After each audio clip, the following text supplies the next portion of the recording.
યંતાણમ નમો સિદ્ધાણમ નમો વાયર્યા નમો ઉવચ્ચાયાણમ નમો લોયે સર્વે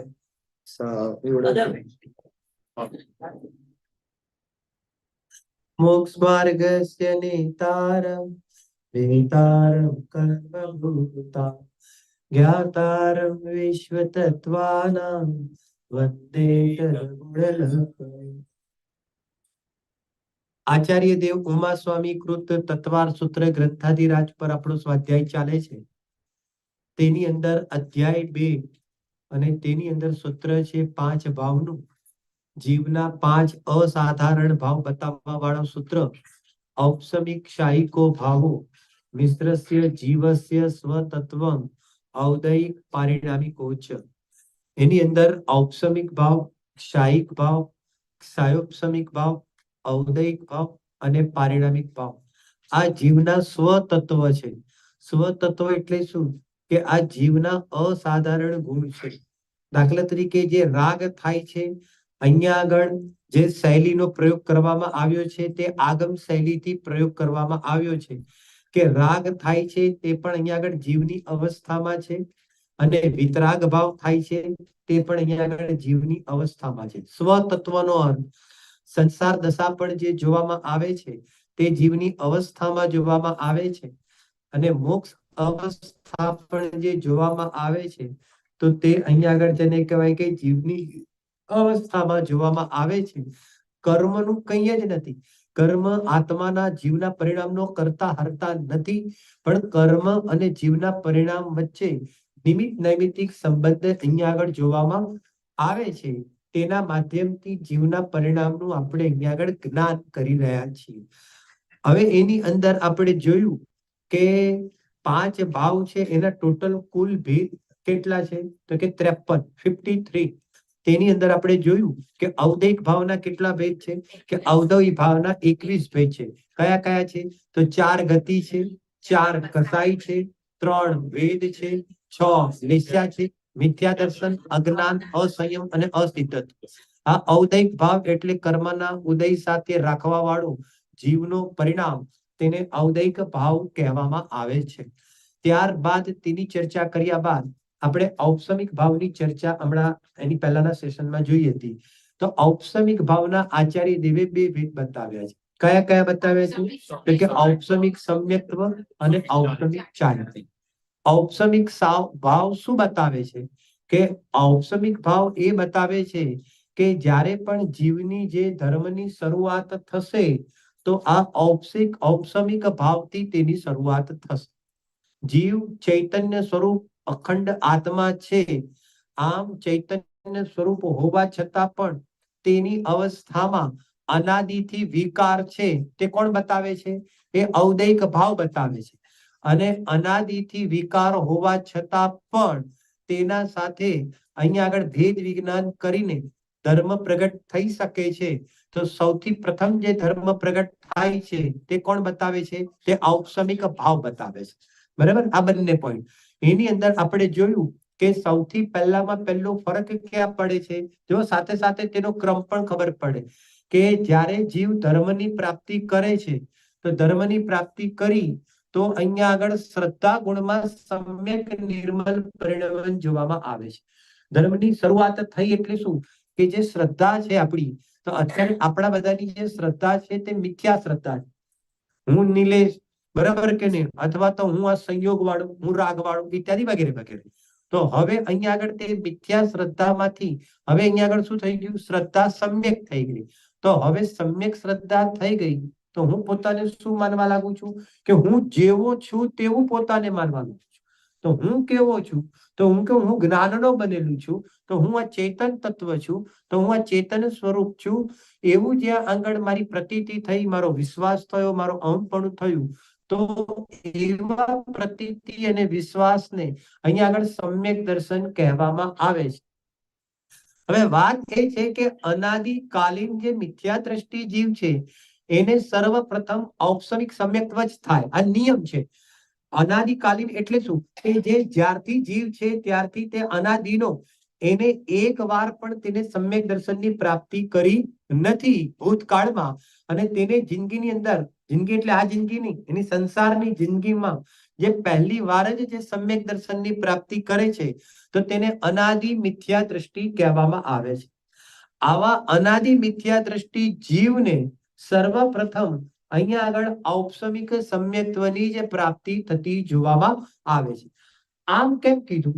અનાદિકાલીન મિથ્યા દ્રષ્ટિ જીવને સર્વપ્રથમ ઔપસમિક સમ્યક્ત્વ જ કેમ પ્રાપ્ત થાય છે? કેમ ક્ષયોપસમ ના થાય ને ક્ષાયિક ના થાય? આ મારો પ્રશ્ન છે. કારણ કે ઔપસમિક સમ્યક્ત્વ થાય ત્યારે જ એના ત્રણ ટુકડા થાય છે. એની સત્તામાં એક મિથ્યાત્વની પ્રકૃતિ છે. ક્ષયોપસમ સમ્યક્ત્વ તો ત્યારે થશે કે એના ત્રણ ટુકડા કર્યા હોય, એમાંથી ઓલો અહીંયા સમ્યક્ત્વ પ્રકૃતિનો ઉદય આવે તો તેને અહીંયા આગળ ક્ષયોપસમ સમ્યક્ત્વ કહેવાશે.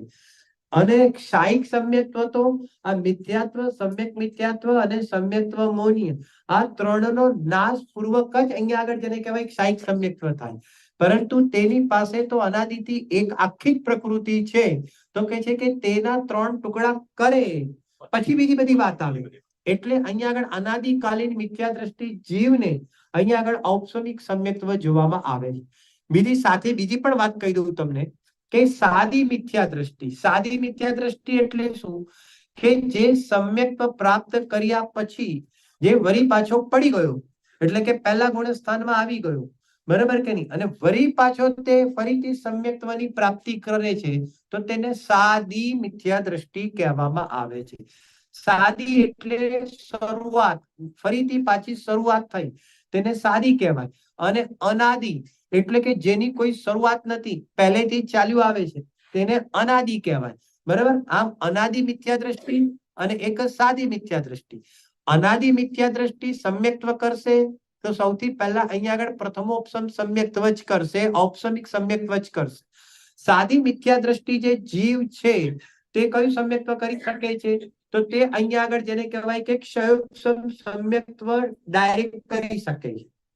ફરીથી આપણે અહીંયા આગળ જોયું હતું, ઓલો વચ્ચેનું બોર્ડ જોવું, એમાં આપણે કીધું કે ઔપસમિક સમ્યક્ત્વ વખતે જે ત્રણ ટુકડા થયા તો એમાં માની લો કે મિથ્યાત્વ પ્રકૃતિ વાળો જ અહીંયા આગળ ઉદયમાં આવી જાય. ઔપસમિક સમ્યક્ત્વ અંતર્મુહૂર્તનો કાળ, તે કાળ પૂરો થતા પહેલા જ મિથ્યાત્વ પ્રકૃતિ જે સત્તામાં પડી છે તેનો ઉદય આવી જાય તો વળી પાછો તે મિથ્યાત્વમાં આવી જાય. હવે મિથ્યાત્વમાં આવી ગયો તો તે એવું બની શકે કે અંતર્મુહૂર્તમાં જ ફરીથી પાછો ક્ષયોપસમ સમ્યક દ્રષ્ટિ થઈ જાય. એ કેમ બને? કારણ કે સત્તામાં ઓલી પડેલી છે સમ્યક્ત્વ મૌની પ્રકૃતિ, તો ઓલી દબાઈ જાય અને આ પાછી ઊભી થઈ જાય, તો કે છે કે તો એને વળી પાછો ક્ષયોપસમ સમ્યક્ત્વ જોવામાં આવી શકે છે. થોડા કાળ પછી પણ સમ્યક્ત્વ જોવામાં આવી શકે છે. જરૂરી નથી કે તરત ને તરત જેને ક્ષયોપસમ સમ્યક્ત્વ થાય, પરંતુ ઘણો કાળ વ્યતીત થઈ જાય. મિથ્યાત્વનો ઉદય આવ્યા પછી ઘણો કાળ, લાંબો અસંખ્યાત વર્ષો માની લો નીકળી જાય અને સત્તામાં ત્રણ ટુકડા પડેલા જ છે, તો ફરીથી પાછો અનાદિ જેવો મિથ્યા દ્રષ્ટિ થઈ જાય તો ફરીથી પાછો તેને ઔપસમિક સમ્યક્ત્વ કરવું પડે. બીજી બધી વાતો છે, ઘણી બધી વાતો છે, પણ આ સાથે સાથે આવી બીજી સિચ્યુએશન જોવામાં આવે છે. એની અંદર આપણે જોયું કે અનાદિ એટલે જેની શરૂઆત નથી થઈ તે, અને સાદી એટલે જેની ફરીથી પાછી અહીંયા આગળ શરૂઆત થઈ તે. જો એક તમને તરત પ્રશ્ન પૂછ્યું, તમને તરત ખબર પડી જશે. આ ઔપસમિક સમ્યક્ત્વ જે પ્રગટ થયું, બરાબર ને, તે સાદી કહેવાય કે અનાદિ નું કહેવાય? ઔપસમિક સમ્યક્ત્વ સાદી જ હોય, કારણ કે કોઈને અનાદિથી જીવ છે તો અનાદિથી સમ્યક્ત્વ છે. તો કે અનાદિથી જીવ હોય તો તેને અનાદિથી સમ્યક્ત્વ નથી. અનાદિથી મિથ્યાત્વ તો છે પણ અનાદિથી સમ્યક્ત્વ નથી. સમ્યક્ત્વ તેનો પુરુષાર્થ કરીને નવી કમાણી છે, એટલે જે નવી કમાણી થઈ તેને સાદી કહેવાય. જે અનાદિથી ચાલ્યું આવે છે તેને અનાદિ કહેવાય. બરાબર? હા. અનાદિ મિથ્યા દ્રષ્ટિને સાત પ્રકૃતિનો બને, ઓલાને પાંચ પ્રકૃતિ, એવું કહી શકાય સાદી મિથ્યા દ્રષ્ટિ? જો અનાદિ મિથ્યા દ્રષ્ટિ જીવની પાંચ પ્રકૃતિ કહેવાશે, મિથ્યાત્વની એક અને અનંતાનુબંધીની ચાર. તો હા, અને સાદી મિથ્યા દ્રષ્ટિ હોય તેની સત્તામાં મિથ્યાત્વની ત્રણ પ્રકૃતિ અને અનંતાનુબંધીની ચાર, તો 4 ને 3 7. તો અહીંયા આગળ 7 પ્રકૃતિ તો સત્તામાં પડી છે, અને એ સાદી મિથ્યા દ્રષ્ટિ માની લો ક્ષયોપસમ સમ્યક્ત્વ કરશે તો 7 માંથી એકલો ખાલી સમ્યક્ત્વ પ્રકૃતિનો જ ઉદય આવશે, અને બાકીની 6 સત્તામાં પડી હશે. તો જે બાકી જે સત્તામાં પડી છે તેને કહેવાય ઉપસમ, અને સમ્યક્ત્વ પ્રકૃતિનો ઉદય આવ્યો તો આવી રીતે તે જે પોઝિશન થઈ તેને ક્ષયોપસમ સમ્યક્ત્વ કહેવામાં આવશે. બરાબર, ક્લિયર? હા, આટલું ક્લિયર બધાને? કહેવાનો મતલબ થોડું થોડું ક્લિયર, થોડું થોડું વધારે નહીં તો થોડું થોડું ક્લિયર. બરાબર, કહેવાનો મતલબ. હા, હવે બીજી વાત, ઘણા અત્યારે એક સાથે વિષય લેતા હોય ને એટલે બીજી ઘણી બધી વાત રમતી હોય, બરાબર ને? અને ઘણી બધી કેવું હોય ખબર છે, ફેસ રીડિંગ પરથી ગોણ કરતો જાઉં, પાછી પાછું મૂકી બી દઉં, પાછી સાઈડ ઉપર કરીને થોડા વખત પછી મૂકું. આ બધું અત્યારે એક સાથે ચાલતું હોય, ફૂટબોલની મેચ જેવું છે. આ બાજુ બોલ નાખવો, અહીંયાથી આમ લેવો કે આમથી આમ લેવો, ગોલ કેવી રીતે કરો, મારે ગોલ કેવી રીતે કરો ને, તો એક સાથે જ્ઞાનમાં પણ મારે એ ચાલતું હોય છે. ચલો આપણે આગળ. હવે તમે સૌથી પહેલા છે ને આપણે સ્વાયંસમિક ભાવના 18 પેજ જોઈએ એની પહેલા આ શોર્ટ ની અંદર તમે સમજી લો. આ બહુ અગત્યનું છે, એકદમ સિમ્પલ. અને ચોટાડી દેજો, જ્ઞાનની અંદર ચોટાડી દેજો, લખી બી નાખજો, અને પછી એવું હોય તો ફોટો પાડી લેજો. અત્યારે કદાચ લખવામાં તમે ટાઈમ ના કાઢો તો ખાલી મારી સામે જોવો તમે. બરાબર કે નહીં? ફોટો પછી બધા પાડી લેજો. હું આ ચાર્ટ કહું છું, શ્રદ્ધા, ચારિત્ર અને જ્ઞાન, દર્શન, વીર્ય. એકદમ ઈઝી થઈ જશે એકદમ. પછી તમે ફરીથી પાછા આપણે પ્રેક્ટિસ કરીશું, પછી પાછા ફરીથી લગાડીશું. આપણે જોયું હતું કે આત્મામાં ગુણ કેટલા? અનંત. એમાં અત્યારે જે ભાવ સમજીએ છીએ એમાં મુખ્ય રૂપથી 5 ગુણ ઉપર આપણે ભાવ ઘટિત કરીએ છીએ. વાત કરી હતી ખબર છે તમને? કયો કયો હતો? દર્શન, જ્ઞાન, ચારિત્ર, શ્રદ્ધા અને વીર્ય. ફરીથી બોલું છું, દર્શન એટલે અહીંયા સમ્યક દર્શન વાળા દર્શનની વાત નથી. અહીંયા આગળ જ્ઞાન પહેલા જે દર્શન ઉપયોગ થાય તેની વાત છે. એટલે દર્શન ઉપયોગની વાત છે. તો દર્શન, જ્ઞાન અને વીર્ય આ ત્રણને સાથે સમજવાના. શું કીધું? દર્શન, જ્ઞાન અને વીર્ય. જો મેં છેલ્લે લખ્યું છે જ્ઞાન, દર્શન અને વીર્ય, લખ્યા છે ત્રણ સાથે. એ ત્રણ લખ્યા છે. હવે અહીંયા આગળ જોવો, એ બધા સાથે લખ્યા છે. અહીંયા આગળ જોજો આ ચાર્ટમાં દર્શન, જ્ઞાન, દર્શન અને વીર્ય. બરાબર? ઉપર શ્રદ્ધા લખ્યું છે અને નીચે ચારિત્ર લખ્યું છે. આ ખાલી 5 ગુણ મગજમાં રાખો. 5 ભાવને સમજવા માટે એકદમ સિમ્પલ. 5 મગજમાં રાખો અને આ ગુણસ્થાન ને ભાવ એક સાથે આની અંદર આવી જશે. ગુણસ્થાન અને ભાવ એક સાથે આ ચાર્ટ થી સમજાઈ જાય કે પછી ક્વિઝ પણ છે, જો આજે રમાશે તો. બરાબર કે નહીં? તો તરત ને તરત તાજું તાજું યાદ રહેશે તો કામમાં આવશે. હવે અહીંયા આગળ જોવો, શ્રદ્ધાની અંદર પહેલા ગુણસ્થાને કયો ભાવ લખ્યો છે? ઔદયિક. કેમ ઔદયિક લખ્યો છે? કારણ કે એમાં કયા કર્મનો ઉદય નિમિત્ત છે? મિથ્યાત્વ કર્મનું. શ્રદ્ધાની વાત આવે એટલે મિથ્યાત્વની વાત યાદ રાખવી. શ્રદ્ધાની વાત આવે એટલે મિથ્યાત્વ કર્મની પ્રકૃતિ યાદ રાખવી. તો ઔદયિક કારણ કે મિથ્યાત્વ કર્મનો ઉદય છે. શ્રદ્ધા ગુણમાં મિથ્યાત્વ કર્મની પ્રકૃતિનો ઉદય છે. તો શ્રદ્ધા વિપરીત છે. શ્રદ્ધા કેવી છે? વિપરીત છે. તો ત્યાં આગળ પહેલા ગુણસ્થાને શ્રદ્ધાનો કયો ભાવ છે? ઔદયિક ભાવ. શ્રદ્ધા સંબંધી કયો ભાવ છે? ઔદયિક ભાવ છે. બીજા ગુણસ્થાનની અંદર શ્રદ્ધા સંબંધીનો કયો ભાવ લખ્યો છે? પારિણામિક. કદાચ દૂરથી તમને ઓછું વધતું વંચાય તો અહીંયા બોલું પણ છું જેમ પારિણામિક, જેની અંદર અહીંયા આગળ બીજા ગુણસ્થાનમાં કર્મનો, શ્રદ્ધાનો એટલે કે મિથ્યાત્વ કર્મનો ઉદય પણ નથી, ક્ષય પણ નથી, ઉપસમ પણ કહેવાતો નથી. પરંતુ આચાર્ય દેવે શું કીધું કે જેમાં કર્મના ઉદય, ઉપસમ, ક્ષય, ક્ષયોપસમની અપેક્ષા લાગુ ન પડે તો તેને અહીંયા આગળ પારિણામિક કહેવામાં આવે છે. બરાબર? આ પણ એક બીજી વિવક્ષા છે. ત્રીજા ગુણસ્થાનમાં જરા બરાબર સાંભળજો. ત્રીજા ગુણસ્થાનમાં શ્રદ્ધા સંબંધીનો આચાર્ય દેવે ગ્રંથોની અંદર ક્ષયોપસમિક ભાવ ઘટિત કર્યો છે. આ ચોથા ગુણસ્થાને જે ક્ષયોપસમ ઘટિત કર્યો છે એવો આ ક્ષયોપસમ નથી. જરા સાંભળજો બરાબર. ત્રીજા ગુણસ્થાનમાં શ્રદ્ધા સંબંધીનો ક્ષયોપસમ ભાવ ઘટિત કર્યો છે. એક સેકન્ડ.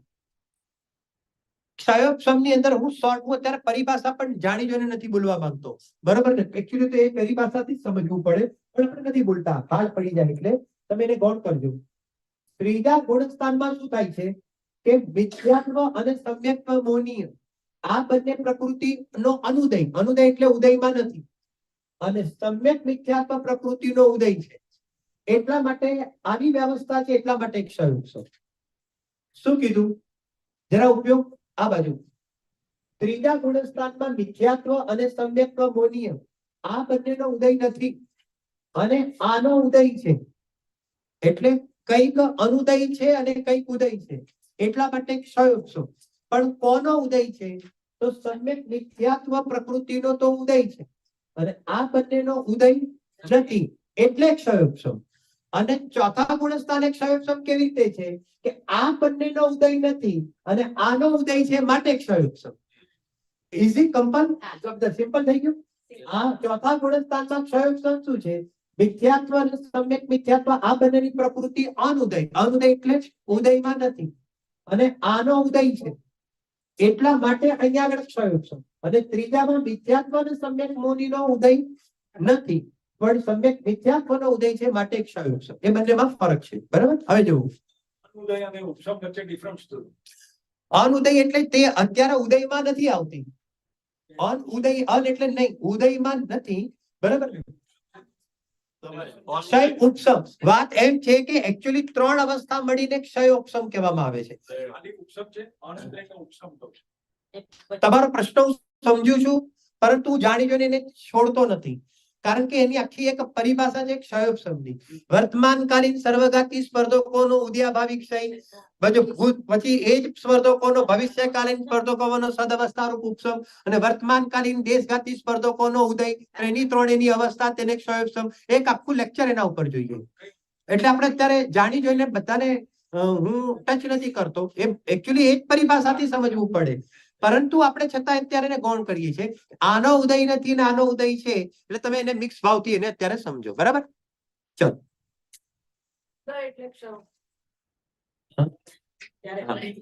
ઉદય એટલે તેનું ત્યારે ફળ જોવામાં આવે છે અને અનુદય એટલે સત્તામાં તો પડેલી છે એનું અત્યારે ફળ નથી. બરાબર. એવી રીતેની વ્યવસ્થા છે. જો જેમ દાખલા તરીકે આપણે જોયું હતું કે ઓલું જે વચ્ચેનું છે ને, ઓલું આપણે શું કહેવાય, ઓલો ગ્લાસ બનાવ્યો છે એમાં કચરો નીચે બેસેલો છે વચ્ચેમાં, અને ઓરેન્જ કલરનું પાણી બનાવ્યું છે, નીચે બ્લેક કલરનો કચરો પડેલો છે.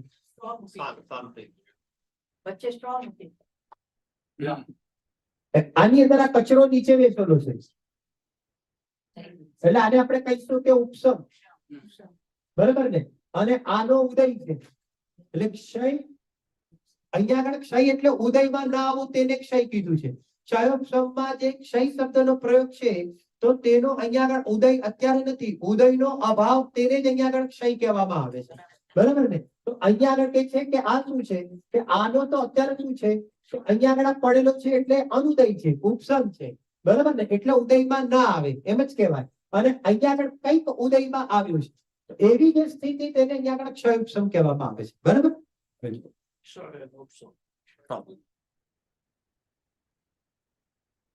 એવું હશે ને તો આ બધું જ પત્યાપતિ છે ને, એવું તો કદાચ 5-10 મિનિટ છેલ્લે રાત્રે બધી આખી શિબિર પછી, હવે શિબિર પછી આપણે કઈ પણ લઈ શકીએ.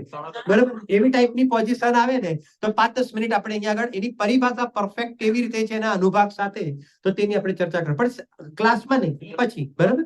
ચલો આવી જાવ બધું. હવે અહીંયા આગળ જુઓ કે ચોથા અને સાતમા, ચોથા થી સાતમા ગુણસ્થાનની અંદર શ્રદ્ધા સંબંધી ત્રણે ભાવ જોવામાં આવી શકે. કે દાખલા તરીકે ચોથા ગુણસ્થાનમાં ઔપસમિક સમ્યક્ત્વ પણ જોવામાં આવી શકે, ચોથા થી સાતમામાં ક્ષયોપસમ સમ્યક્ત્વ પણ જોવામાં આવી શકે અને ચોથા થી સાતમાની અંદર ક્ષાયિક સમ્યક્ત્વ પણ જોવામાં આવી શકે. ઉદાહરણ આપણે જોઈએ કે રાજા શ્રેણિકનો જીવ હતો તો રાજા શ્રેણિકનો જીવ કયા ગુણસ્થાનમાં હતા? રાજા શ્રેણિક. તો રાજા શ્રેણિક ચોથા ગુણસ્થાનમાં હતા તો ચોથા ગુણસ્થાનની અંદર તેમને કયું સમ્યક્ત્વ હતું?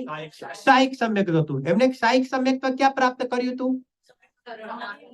હા, મહાવીર સ્વામી ભગવાનના સમોસરણની અંદર તેમને અહીંયા આગળ ક્ષાયિક સંકિતની શું કરી તો કે ક્ષાયિક સમ્યક્ત્વની પ્રાપ્તિ કરી. આમ ચોથા ગુણસ્થાનની અંદર પણ જેને કહેવાય કે ક્ષાયિક સમ્યક્ત્વની પ્રાપ્તિ થઈ શકે છે. અને કોઈ મુનિરાજ છે તો મુનિરાજને પણ અહીંયા આગળ જેને કહેવાય કે ક્ષાયિક સમ્યક્ત્વ તો તેમને જોવામાં ગ્રહસ્થ દશામાં પણ ક્ષાયિક સમ્યક્ત્વ થઈ શકે અને અહીંયા આગળ મુનિ અવસ્થાની અંદર પણ તેમને ક્ષાયિક સમ્યક્ત્વ થઈ શકે. જો સાંભળજો બરાબર, મેં અહીંયા આગળ જે ચોથા થી સાતમા આ લીધા છે ને ઔપસમિક ક્ષયોપસમ ક્ષાયિક, એટલે ક્ષાયિક થયા પછી આગળ તો ક્ષાયિક રહે છે પણ ઉત્પત્તિની અપેક્ષાએ 4 થી 7 ની વચ્ચે ક્ષાયિક કરશે. શું કીધું? જ્યારે અહીંયા આગળ ક્ષાયિક સમ્યક્ત્વનો જે પ્રોસેસ હોય છે તો ક્ષયોપસમ સમ્યક દ્રષ્ટિ જીવ ક્ષાયિક સંકિતની પ્રાપ્તિ કરશે. એક બહુ સરસ વાત સાંભળજો બરાબર. ક્ષયોપસમ સમ્યક દ્રષ્ટિ ક્ષાયિક સમ્યક્ત્વની પ્રાપ્તિ ક્યાં આગળ કરશે તો નિયમ છે કેવડી શ્રુત કેવડીના પાદ મૂળમાં જ કરશે.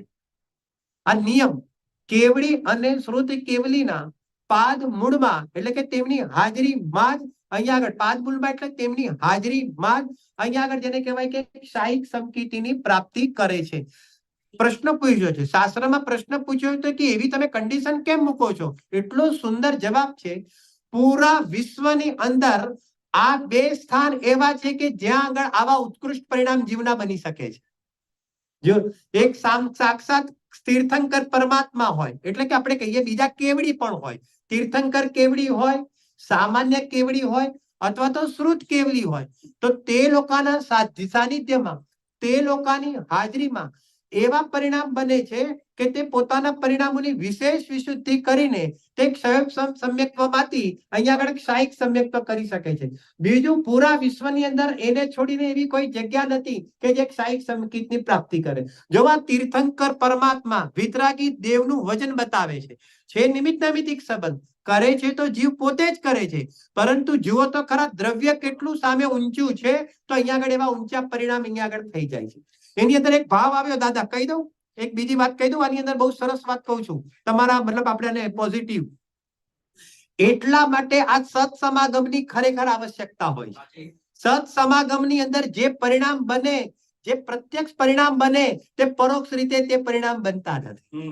બરાબર, આ બહુ સમજવા જાય. તમે સમજાવશો કે હું છું? મારે હમણાં પણ વાત થઈ ભાઈ સાથે, મેં કીધું સાંભળજો બરાબર, જે શિબિરોના વગેરેના આયોજન થાય છે, અહીંયા થાય, બીજે થાય, સોનગઢ થાય, જ્યાં પણ થાય, બરાબર ને, તો એ ખાલી જ્ઞાન કરાવવા માટે નથી હોતા, હકીકતમાં પરિણામ બનાવવા માટે હોય છે. તમે આપલેનો વ્યવહાર કરો છો, એકબીજા સાથે મળો છો, સાથે બેસીને સાંભળો છો, સાથે બેસીને સમજો છો, એમાં જે પરિણામ બને તે કોઈ અલગ પ્રકારના બને છે. જો હું પેલા યુટ્યુબ પર બી માફી માંગી લઉં છું, આ ચાલે જ છે, ઓનલાઈન વાળાની પણ માફી માંગી લઉં છું. બધા સાંભળે છે, બધા જ્ઞાન કરે છે, જ્ઞાન બધાને થઈ જાય અને પરિણામ બી ન બને એમ હું બિલકુલ કહેવા નથી માંગતો, પણ મારી પાસે આગમના આધાર છે કે કોઈ ક્ષાયિક સંકેત કરી લે છે તો તેને કેવડી શ્રુત કેવડીની હાજરીની શા માટે જરૂર પડે છે? એ પણ બીજે કશે પણ કરી નાખે ને, પણ ના કન્ડિશન મૂકી છે એટલે કે તે હાજર હોય અને મનુષ્ય ગતિનો જીવ એની અંદર યોગ્યતા કે એ મનુષ્ય ગતિનો જીવ પ્રારંભ કરશે તો કેવડી શ્રુત કેવડીના પાદ મૂળની અંદર જેને કહેવાય કે તે પોતાના પરિણામોની આવી વિશુદ્ધિ કરીને ક્ષાયિક સંકેતની પ્રાપ્તિ કરી લે છે. માટે પ્રમાદ છોડીને યથા યોગ્ય જેટલું પણ બને એવી રીતે તમે એક વાત સમજો, જેને કહેવાય ને જે ફિઝિકલી મહેનત કરે છે ને એ કઈક ઉપલબ્ધિ મેળવશે. હકીકતમાં ખેલ બધો ભાવનો છે, પણ અહીંયા આગળ વાત છે કે તમારી તૈયારી અને સમર્પણતા કેટલી છે. અહીંયા આગળ સાંભળજો, સાક્ષાત સામે આવીને આવી રીતે સમજવું, આપલેની સમાગમ કરવું અને એના જે પરિણામ બને છે. સમોસરણમાં જીવ જાય ને, સમોસરણની અંદર, અરે મિથ્યા દ્રષ્ટિ જીવ સમોસરણની અંદર જાય, અરે બીજું બધું પૂછો મૂકો, આપણે બાજુ પર મૂકીએ. ગૌતમ ગણધર દેવની શું દશા હતી વિચાર તો કરો. ગૌતમ ગણધર દેવ અહીંયા આગળ મિથ્યા દ્રષ્ટિ, કયા મિથ્યા દ્રષ્ટિ હતા? કે ગ્રહિત મિથ્યા દ્રષ્ટિ. અને હજી તો તીર્થંકર ભગવાનની વાણી પણ નથી કરી, પણ અહીંયા આગળ આવતાની સાથે જોતાની સાથે અહીંયા શું થઈ જાય છે કે સમ્યક્ત્વ તો કરી લીધું, અહીંયા સમ્યક્ત્વ થઈ ગયું, ક્ષાયિક સંકેતે થઈ ગયું અને અહીંયા આગળ જેને કહેવાય ચાર જ્ઞાનના ધણી પણ થઈ ગયા. આ બધું અહીંયા આગળ શું થઈ ગયું? દીક્ષા લેતાની સાથે આ બધું અહીંયા આગળ અંતર્મુહૂર્તની અંદર ખેલ થઈ ગયું. આ પરિણામોની વિશુદ્ધિમાં નિમિત્ત કોણ બન્યું? કે ઉત્કૃષ્ટ દ્રવ્ય છે. ત્રણ લોકના નાથને અહીંયા આગળ જયારે જીવ જોવે છે તો કે છે કે એની ચક્ષુ ન્યાલ થઈ જાય છે, અરે એના જ્ઞાન ચક્ષુ ન્યાલ થઈ જાય છે. ખ્યાલ આવે છે કે નહીં? આ કિંમત છે સમાગમની જેને કહેવાય. સાથે સાથે આ પ્રેરણા આપીએ છે કે હકીકતની અંદર આ મને એટલા માટે ભાવ આવે છે કે કોઈ ક્યાંથી આવ્યું છે, કોઈ ક્યાંથી આવ્યું છે, ફ્લાઇટ પકડીને આવે છે. અરે ધન્યવાદ છે તમને. અમારે ઇન્ડિયાની અંદર બાજુમાં બેસેલા તો એને આવે ઉભા થઈને મંદિરમાં, અને અહીંયા આગળ આટલા દૂરથી પણ આવીને જેને કહેવાય કે તત્વ સમજવા માટે આવે છે. સમજવું ખરેખર જબરજસ્ત હોનહાર છે, તેને જ આવી ટાઈપના પરિણામ થાય છે. આ બિલકુલ જેને કહેવાય ફેક્ટ છે. મારે તમારું કોઈ કામ નથી અહીંયા આગળ જેને કહેવાય કે હું કઈ લોલીપોપ આપવા માટે નથી બેસ્યો, મારે સમજો, પણ આ ફેક્ટ છે કે પરિણામ કેવી રીતે બને છે. તો કે પરિણામ જેને કહેવાય, જેમ દાખલા તરીકે મારે અમેરિકા જોવું હોય તો અહીંયા આગળ યુટ્યુબ પર જોઈ લઉં તો ચાલે કે ના ચાલે? તમારો નાયગરા ફોલ્સ તમારો યુટ્યુબ પર જોઈ લઉં તો ચાલે કે ના ચાલે? બરાબર, તમારું યલોસ્ટોન યુટ્યુબ પર જોઈ લઉં તો ચાલે કે ના ચાલે? તો અને પણ જાતે જવું તો જાતે જવું અને યુટ્યુબ પર જવું બંનેમાં ફરક પડે છે કે નથી ફરક પડતો? જરા સમજાય છે હું શું કહેવા માંગુ છું? તો કે છે કે ઓલું મફતમાં જોવાય છે, ભલે મફતમાં જોવાય છે તો મફત જેવું રિઝલ્ટ હોય, અને પૈસા ખર્ચીને જોઈએ તો પૈસા જેવું રિઝલ્ટ હોય છે. ખ્યાલ આવે છે કે નહીં? એમાં એક એક પૈસો શું છે? એક એક એકો પૈસો જેમ જેને કહેવાય કે ફળીભૂત થાય છે, એના જેવી જેને કહેવાય કે વ્યવસ્થા જોવામાં આવે છે. બહુ સરસ. ગુરુદેવ અને સમ્યક્ત વસ્તુ છે. ગુરુદેવ Yes, yes. એટલે એની તમે સાક્ષાત વાણી સાંભળી હોય તો એનો ફાયદો શું? હા, ગુરુદેવ શ્રીને સમ્યક્ત થયું હોય, એને સાક્ષાત પોતાની વાણી થઈ હોય તો અવશ્ય તેને પણ સમજો કે કોઈ પુરુષાર્થી જીવ હોય તો જેને કહેવાય કે હતા ને પૂજ્ય સોગાનીજી જેવા, તો અહીંયા આગળ જ્ઞાન જુદું છે ને રાગ જુદું છે. સમિતિના ઓરડામાં બેસી જાય છે અને સમ્યક્ત લઈને નીકળી જાય છે. ખ્યાલ છે કે? અને સાંભળી લો, કદાચ સમજી લો કે ન થયું, માની લો કે કદાચ આપણી પુરુષાર્થના કચાશના કારણે નહીં થયું, પંડિત ટોડરમલજીએ તો ગજબ આપણને પ્રેરણા આપી છે. પંડિત ટોડરમલજી 7મા અધ્યાયની અંદર કહે છે, અરે કદાચિત તારા પરિણામ વિચલિત થઈ જાય, આમાંથી કોઈ પણ જવાનું નથી તિર્યંશમાં, પણ એમને તો ચેલેન્જ આપી છે કે આવા સંસ્કાર લઈને તું તિર્યંશમાં પણ જતો રહીશ તો ત્યાં પણ તને સમ્યક દર્શનની પ્રાપ્તિ થઈ જશે. વિચાર કરો કે કુદરત બંધાયેલી છે, અરે ત્યાં આગળ પણ હું ક્યાં તિર્યંશ છું, હું તો ભગવાન આત્મા છું, એમ કરીને ઉપયોગ સ્વભાવ સન્મુખ. તમને એક બીજી સરસ વાત કહું, અરે તિર્યંશ, દેવ અને નારકી આ ત્રણની તો સુંદર વ્યવસ્થા છે. આને તો 8 વર્ષનો ઘોડો એ થવું પડે, અહીંયા તો કોઈ વ્યવસ્થા જ નથી. અહીંયા આગળ ત્યાં આગળ જન્મ લીધો, પર્યાપ્તિ થઈ ગઈ, જૂના સંસ્કાર યાદ આવી ગયા અને સમ્યક્ત્વની પ્રાપ્તિ કરીને મોક્ષ જેને કહેવાય કે મિથ્યાત્વની છુટ્ટી કરી નાખી. તો આવી બધી વ્યવસ્થાઓ છે, પણ કોને છે? જેને આ સંસ્કાર રેડ્યા છે, હકાર આવ્યો છે. એક વાર તું હા પાડ, જે છે ને ગુરુદેવ શ્રી, તો તારી હાલત સુધરી જશે. એ કે એવા ચૈતન્ય સ્વભાવ હું છું તેની અંદર એને આ પાડી છે, તો એ કોઈ બી જગ્યા પર જતો રહે તો કે છે કે એને ટેન્શન લેવાની જરૂર નથી, તેને સમ્યક્ત્વની પ્રાપ્તિ થઈ જશે. એના જેવી વ્યવસ્થા છે. ચૈતન્ય ભાવનામાંથી ચૈતન્ય પરિણમેલી હા, નિષ્ફળ જતી નથી. બરોબર છે. અને 14 બ્રહ્માંડને તો 14 બ્રહ્માંડ શું છે? ફળ મળે મળે ને મળે, એમ છે. ખ્યાલ આવે છે કે નહીં? તમે બધા સિરિયલ જોવો છો, આ તો એક એક્ઝામ્પલ, બરાબર કે નહીં? જેને કહે બોલો તમારે રડવું હોય તો તમને કોણ રોકી શકે? ખ્યાલ આવે છે કે સાસુ ને બહુ ઝઘડો કરતી હોય તો અને રડવું હોય તમારે તો બોલો કોઈ રોકી શકનાર છે? કેમ? કારણ કે જરૂર છે નહીં છે, ખાલી એક ફિલિંગ્સ ની છે, બરાબર? સાસુ સામે છે તો પોતાને સાસુ તરીકે જોવે, અહીંયા આગળ જેને કહેવાય વહુ સામે છે તો પોતાને વહુ તરીકે જોવે, તો ફટાક કરતા રડવું આવશે. એમ અહીંયા આગળ ભગવાન આત્માની વાત ચાલે છે તો પોતાને ભગવાન આત્મા તરીકે જોવે, તો ફટાક કરતા અહીંયા આગળ પર્યાયની અંદર સમ્યક દર્શનની પ્રાપ્તિ કરી લે. ખ્યાલ આવે છે કે નહીં? તમે પોતાને કેવી રીતે ફિલિંગ્સ વાળો જોવો છો ને એના ઉપર જ જેને કહેવાય કે બધો ખેલ જોવામાં આવે છે. ચલો પાછા અહીંયા આગળ બોર્ડ ઉપર, અહીંયા આગળ જેને કહેવાય કે 4 થી 7 ગોળસ્થાનની અંદર ઔપસમિક સમ્યક્ત્વ, ક્ષયોત્તમ સમ્યક્ત્વ અને ક્ષાયિક સમ્યક્ત્વની વાત છે. 8 થી 11 માં સાંભળી લો. હવે બહુ સરસ ગંભીર વાત, અહીંયા આગળ બે વસ્તુ લીધું છે, એક ઔપસમિક અને એક દ્વિતીયોપસમ. અહીંયા આગળ જે ઔપસમિક છે તે જ દ્વિતીયોપસમ સમ્યક્ત્વ છે. હવે જરા થોડુંક સમજો. મેં સમ્યક્ત્વના આપણે બે પેજ લખાવ્યા હતા, પ્રથમોપસમ સમ્યક્ત્વ અને દ્વિતીયોપસમ સમ્યક્ત્વ. એની અંદર આપણે જોયું હતું કે અનાદિકાલીન મિથ્યા દ્રષ્ટિ, હું આ બીજું કંઈક બતાવું છું, આની અંદર જ બીજું બતાવું છું, સાંભળજો. અનાદિકાલીન મિથ્યા દ્રષ્ટિ જીવને સર્વપ્રથમ વાર જે સમ્યક્ત્વ થાય તે કયું સમ્યક્ત્વ છે? પ્રથમોપસમ. હવે એ જીવ વળી પાછો જેને કહેવાય કે પડી ગયો અને પડીને ફરીથી પાછો સમ્યક્ત્વ કરે ત્યારે કયું સમ્યક્ત્વ છે? તો તે પણ પ્રથમોપસમ સમ્યક્ત્વ જ છે. સાંભળજો બરાબર. અનાદિકાલીન મિથ્યા દ્રષ્ટિ જીવ જ્યારે પહેલી વાર સમ્યક્ત્વ કરે છે તેનું નામ પણ પ્રથમોપસમ સમ્યક્ત્વ છે. માની લો કે એક વાર પાછો પડી ગયો, ફરીથી પાછું તેને સમ્યક્ત્વ ગ્રહણ કરી લીધું, તો તે બીજી વાર બી કરશે તો પણ તેને પ્રથમોપસમ કહેવામાં આવશે. ત્રીજી વાર પડ્યો અને ત્રીજી વાર ફરીથી ગ્રહણ કર્યું તો પણ તેને પ્રથમોપસમ સમ્યક્ત્વ કહેવામાં. આવી રીતે કેટલી વાર પડી શકે? તો કે પલ્યનો અસંખ્યાત્મો ભાગ વાર, એવી રીતે શાસ્ત્રની અંદર તેની ચર્ચા આવે છે. લાખો, કરોડો, અબજો, ખરબો વાર, જે શબ્દની અંદર બોલી શકાતું નથી, એટલી વાર પડીને પણ ફરીથી પાછો સમ્યક્ત્વની પ્રાપ્તિ કરે તો પણ તેને પ્રથમોપસમ સમ્યક્ત્વ કહેવામાં આવે છે. આ એક પોઈન્ટ થયો. દ્વિતીયોપસમ સમ્યક્ત્વ કોના માટે લાગુ પાડ્યો છે? કે જે ક્ષયોપસમ સમ્યક દ્રષ્ટિ છે, સાંભળજો બરાબર, જે ક્ષયોપસમ સમ્યક દ્રષ્ટિ છે તે જ્યારે શ્રેણી માંડવાને સન્મુખ થાય છે, એટલે કે ચારિત્રની અંદર વિશુદ્ધિ વધારવા માટે તે અહીંયા આગળ પુરુષાર્થ કરે છે, તો અહીંયા આગળ શું કરવું પડશે?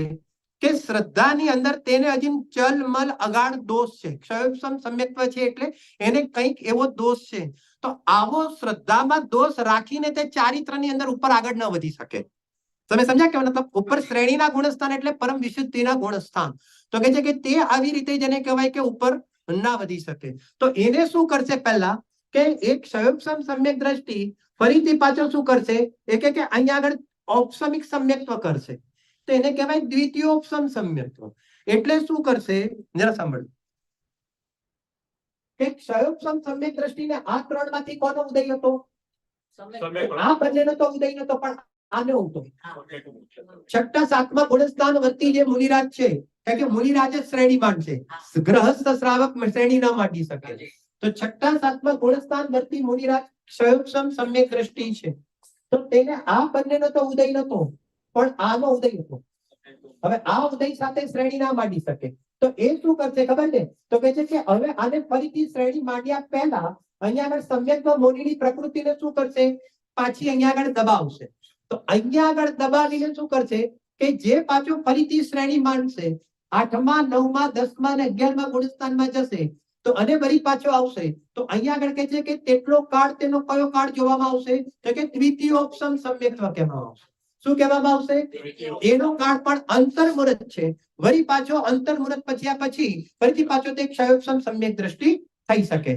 બરાબર કે ક્ષયોપસમ સમ્યક દ્રષ્ટિ પણ થઈ શકે છે, એની અંદર દ્વિતીયોપસમ સમ્યક્ત્વની અંદર દેહ પણ છૂટી શકે છે, ઇત્યાદિ ઘણી બધી થઈ શકે છે. તે મતલબ પછી આગળ એની બીજી બધી વાત છે. ગુણસ્થાન 4 થી 11 ના આપે, શું કહો છો ભાઈ? એમાં ગુણસ્થાન 4 થી 11 ના આપે. આવી શકે, એવી રીતે આવી શકે કે માની લો કે 7મા ગુણસ્થાનમાં એક ક્ષયોપસમ સમ્યક દ્રષ્ટિ જીવ એને કચરો દબાવ્યો, પહેલા એ દબાવશે, એક પુરુષાર્થ થયો, પછી શ્રેણી ચડવાને પુરુષાર્થ થયો, અને શ્રેણી ચડી એટલે પહેલું ગુણસ્થાન 8મું આવ્યું, તો 8મામાં ગયો, 9મામાં ગયો, 10મામાં ગયો, 11માં ગયો, અને વળી પાછો 11 10 9 8 પછી શું થયું? તેવું બન્યું કે હજી દ્વિતીયોપસમ સમ્યક્ત્વનો કાળ ચાલુ છે.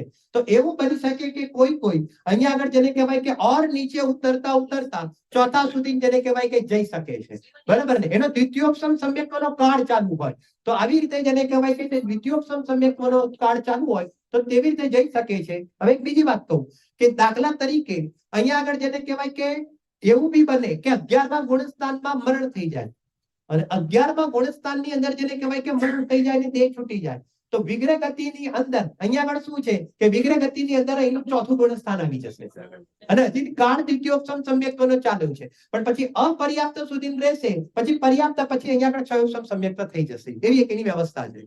4 સુધી જ પડે, 1 સુધી પણ પડે. ના આવી શકે, એમ નહીં થાય. જેને કહેવાય એક પછી એમ નહીં આવે, દ્વિતીય પછી એક ક્ષયોપસમ સમ્યક્ત્વ માંથી જઈ શકે, એ આખી અલગ વાત છે. પણ અહીંયા આગળ હજી દ્વિતીયોપસમ સમ્યક્ત્વ માંથી અહીંયા આગળ જેને કહેવાય કે ક્ષયોપસમ સમ્યક્ત્વમાં આવશે. હા, 4 થી નીચે નહીં જાય. હા, બરોબર. એટલા માટે નહીં જાય, જો કેવો નિમિત્ત નૈમિત્તિક સમજો. એક કેવી સરસ વાત છે કે આટલી વિશુદ્ધિથી કોઈ ડાયરેક્ટ આટલી બધી મોટી અશુદ્ધિમાં ના જાય. ના, 4 રૂટિંગ વાળો 4 અલગ વાત છે, અને દ્વિતીયોપસમ સમ્યક્ત્વ વાળો અલગ ચીજ છે. રૂટિંગ ચોથામાંથી પહેલામાં જાય અલગ વાત છે, અને એ ક્ષયોપસમ ડાયરેક્ટ સમજો કે એ જઈ શકે એટલે એ ભાવમાં જઈ શકે, એ ભાવમાં જવું અલગ વાત છે, અને એનો કાળ ચાલતો હોય ને તરત ને તરત અહીંયા આગળ સ્ટેપ મૂકી દેવો તે અલગ વાત છે. બંને કથન અલગ અલગ છે. જે આ પ્રથમમાંથી જે દ્વિતીયમાં જાય છે, ધારો કે 4 થી 7મા ગુણે મુનિ છે, હવે એમને જે પ્રથમોપસમ ક્ષયોપસમ સમ્યક્ત્વ છે, એમને શ્રેણી માંડવી છે, તો જે ક્રોધ માન માયા લોભ છે, જે ચલ ને મલ જેવું છે, તો એ સંજોલન કસાયના ક્રોધ માન માયા લોભ હશે કે સારો પ્રશ્ન છે. વાત એમ છે કે ચલ મલ અગાડ વાળો દોસ્તો શ્રદ્ધા સંબંધીનો છે. સાંભળજો, ક્રોધ માન માયા લોભ એ ચારિત્ર મોનીની પ્રકૃતિ છે. ચલ મલ અગાડ વાળો જે દોષ છે તે સમ્યક્ત્વ મોનીના ઉદયમાં છે. તો અહીંયા આગળ ચલ મલ અગાડ વાળો જે દોષ છે પહેલા તો આને દબાવશે, શ્રેણી ચડતા પહેલા ચડાવશે, એટલે અહીંયા આગળ એનું શ્રદ્ધા કેવું થઈ ગયું? આવું નિર્મલ થઈ ગયું. આપણે અહીંયા જે બતાવ્યું હતું ને કે એકનું પાણી હતું, કચરો દબાયેલો છે, ફરીથી પાછું એકદમ નિર્મલ થઈ ગયું. બરાબર ને? હવે નિર્મલતા સહિત એને શ્રેણી માંડી, તો હવે શ્રેણીની અંદર કોને દબાવશે? હું તમને જ પ્રશ્ન પૂછું છું, બોલો હવે શ્રેણીમાં કઈ પ્રકૃતિઓને દબાવશે? એમ નહીં, ચારિત્ર મોનીમાં કઈ પ્રકૃતિઓ દબાવશે? આમાંથી કઈ પ્રકૃતિઓ દબાવશે? કારણ કે શ્રેણી તો સાતમાથી માંડે ને. બરાબર કે નહીં? તો શ્રેણી તો કઈ દબાવશે? અનંતા અનુબંધી તો દબાવી, એટલે મતલબ તો ઉદયનો પ્રશ્ન નથી મિથ્યાત્વ સાથે. અપ્રત્યાખ્યાનાવરણ, સાંભળજો. અહીંયા આગળ તેને કહેવાય કે અપ્રત્યાખ્યાનાવરણ, આ પ્રત્યાખ્યાનાવરણ તો તે કે તેનો પણ ઉદય નથી, સંજ્વલન છે. તો અહીંયા આગળ જેને કહેવાય કે તે અહીંયા આગળ શું કરશે? તો કહે છે કે એ સંજ્વલન કર્મની પ્રકૃતિને જેને કહેવાય કે દબાવતો ઉપર અહીંયા આગળ ચડે છે. અને આને પણ દબાવશે. દબાવવાનું પ્રોસેસ તો આનો પણ હશે. કેમ? કારણ કે અહીંયા આગળ ઉદીર્ણા થઈને ઉદયમાં ના આવી જાય એટલા માટે.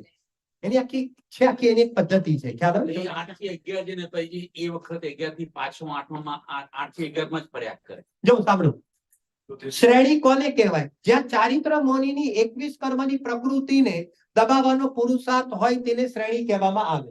બરાબર કે નહીં? જ્યાં દબાવી છે ત્યાં ઉપસમ શ્રેણી કહેવામાં આવે અને જ્યાં ક્ષય થયો છે તેને ક્ષપક શ્રેણી કહેવામાં આવે છે. તો અહીંયા આગળ જેને કહેવાય કે જે 21 પ્રકૃતિ જે છે, તો અહીંયા આગળ જેને કહેવાય કે કઈ થઈ ગઈ? તો કે છે કે 9 ઓલી અને 12 આ. સમજી ગયા કહેવાનો મતલબ? તો કે છે કે અહીંયા આગળ જેને કહેવાય કે 12 ને 9 21 પ્રકૃતિને દબાવે.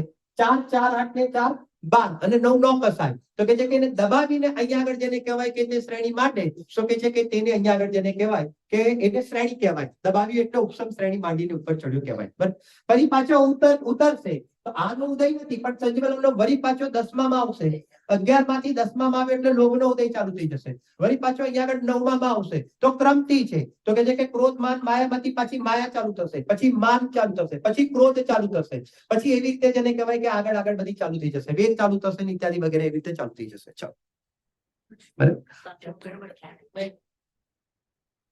એટલે ચોથામાંથી આવીને પાછો ચોથામાં આવે પાછો, તો એને કયું સમ્યકત્વ કહેવાય? પછી ક્ષયોપસમ સમ્યક્ત્વ. એ સૌ હા હા, બરાબર કે નહીં? એને ક્ષયોપસમ સમ્યક્ત્વ જોવામાં આવી શકે.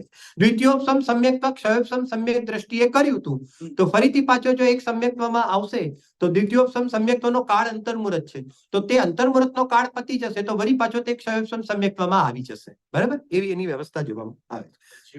ચારિત્ર મોનીની જે અનંતાનુબંધ ઇત્યાદિ પ્રકૃતિ છે, જે ક્રોધ માનવાનો, એને કેટલી બધી જ પ્રકૃતિનો ઉપશમ કરી શકે? ફરીથી 11 મેં પૂછે હા હા, તો આ બધી જ પ્રકૃતિઓનો ઉપશમ હોય એવું બને? કઈ બધી પ્રકરણ? મોનીય કર્મની તો ઉપસમ હોય ને. ચારે ચાર ક્રોધમાન માયા લોભના પાત્ર. હા બિલકુલ. એનું કારણ છે ને કે છેલ્લો 10મા ગુણસ્થાનમાં જેને કહેવાય કે સંજ્વલનનો લોભનો ઉદય છે. 11માં એક પણ ઉદય નથી. એટલા માટે સાંભળજો બરાબર, 11માં એકનો પણ ઉદય નથી. તેની આપણે ચર્ચા જોઈ રહ્યા છીએ ઓલરેડી. અહીંયા આગળ સાંભળજો, અહીંયા આગળ ચારિત્રનો કયો ભાવ બતાવ્યો છે? ઔપસમિક ભાવ બતાવ્યો છે. કારણ કે અહીંયા આગળ એકનો પણ ઉદય નથી. 11મું ગુણસ્થાન ચારિત્ર સંબંધી. પ્રશ્ન પૂછવાનું પ્રયોજન એ છે કે એવું નથી ને કે એને અનંતાનુબંધી પ્રકૃતિનો ક્ષય થઈ જ ગયો હોય. ના, અનંતાનુબંધીનો ક્ષય કોણ કરશે? અનંતાનુબંધીનો ક્ષય કોણ કરશે? જે દર્શન મોનીની ક્ષપણા કરવા માટે નીકળેલો જીવ સૌથી પહેલા અનંતાનુબંધીનો ક્ષય કરશે અને પછી દર્શન મોનીની 3 પ્રકૃતિનો ક્ષય કરશે. એનો આખો પુરુષાર્થ આની અપેક્ષાએ પણ વધારે અલગથી ચાલશે. ખ્યાલ આવે છે કે નહીં? હા, એક સાહિક સંકેતની પ્રાપ્તિ કરશે ત્યારે 3 કણન માંડીને પહેલા આ કરશે, પછી કરશે. બરાબર? જો સાથે સાથે બધા છે એટલે આપણે કદાચ, કારણ કે ઘણા પ્રશ્ન આવે છે, બહુ સ્વાભાવિક છે, અને તમને બીજા બી ગુણસ્થાન સંબંધીના પ્રશ્ન આવે તો તમે નોટની અંદર ચોક્કસ તમે નોટ કરો. યથા યોગ્ય આપણે રાત્રે પણ એનો ખુલાસો કરી શકીએ.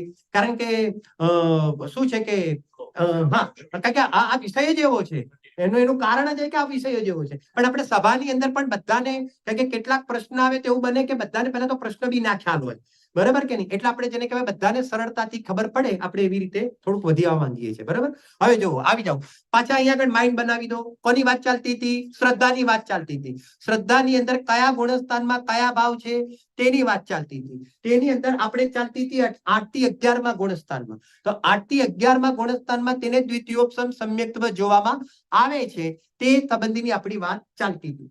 હવે વાત એ છે કે હવે અહીંયા આગળ જો ફરીથી મેં શું લખ્યું છે? 8 થી 14, 8 થી 11 લખીને ફરીથી પાછું બાજુમાં મેં શું લખ્યું? 8 થી 14. એમ કેમ લખ્યું? જરા સાંભળજો. કારણ કે માની લો કે કોઈ ક્ષયોપસમ સમ્યક દ્રષ્ટિ પણ છે અને અહીંયા આગળ કોઈ સાહિક સમ્યક દ્રષ્ટિ પણ હોય. 4 થી 7 ગુણસ્થાનમાં તેને અહીંયા આગળ કોઈ એક ક્ષયોપસમ સમ્યક દ્રષ્ટિ વાળો પણ છે. 4 થી 7 ગુણસ્થાનમાં કોઈ સાહિક સમ્યક દ્રષ્ટિ વાળો પણ છે.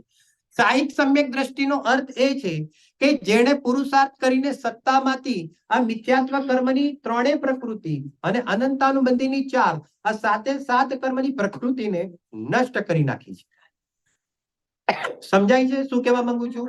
બરાબર કે નહીં? જેને કહેવાય ફરીથી સાંભળો, ઉપયોગ લગાવો. બરાબર ને? હંમેશા સૌથી પહેલા ઔપસમિક સમ્યક્ત્વની પ્રાપ્તિ થાય, ત્યારબાદ ક્ષયોપસમ સમ્યક્ત્વ જોવામાં આવે અને ક્ષયોપસમ સમ્યક્ત્વ માંથી જ કોઈને ક્ષાયિક સમકીર્તિની પ્રાપ્તિ થાય.